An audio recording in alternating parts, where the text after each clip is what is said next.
here's what happened historically, at least my opinion. Most people had a little farm, a little homestead. And what they did was, where they got their food was they planted. They took their time. They would plant food. They would harvest the food. If they needed salt and pepper and stuff, they get that from the local general store. They exchanged their time, their life, to raise food, animals, to feed themselves. And what we've done now is we've exchanged that time that we would work on our food and grow our food. We've exchanged it and outsourced it to having other people do that. Now we work in high rises. We work at these boring corporate jobs that are soul sucking. We're exchanging our life and our time for that to buy the food that we used to grow and do ourselves. Which for a long time was not a bad trade-off. No. But things, I think, continued to devolve. And not everybody wants to slaughter their own cattle. But what would happen would be Doug over here would do all the, have chickens and stuff, and you would trade with that person. No currency was exchanged. He would say, I'll give you this many bushels of corn if you give me this much in beef. People were happy. People were good to go.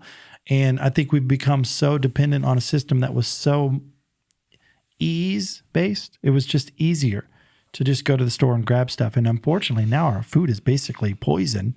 It's all sugar-filled, preservatives, stuff we can't even pronounce. Antibiotics. And it's just like, no wonder we're a sick nation. And part of me is just like, do we go back to that where we're spending so many months a year growing food and raising food and this much doing other things?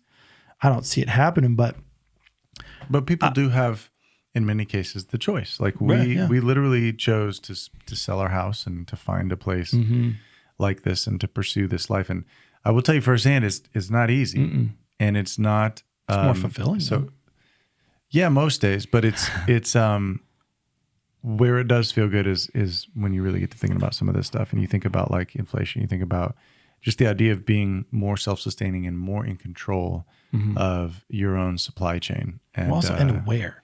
And more aware, sure. Yeah, more aware of like, where's your food coming from and what's gone into it. So, if this is feasible for people, I would recommend it.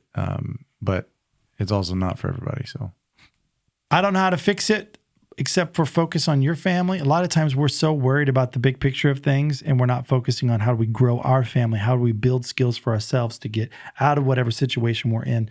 That's why you'll see a lot of, I love a good conspiracy. So don't think this, but like a lot of conspiracy theorists, people are so focused on the conspiracy theory and they're not focusing on how do I make my life better? How do I get my family out of this? How do I build wealth? How do I build independence? How do I build a business that can be the company that can take advantage of all these loopholes?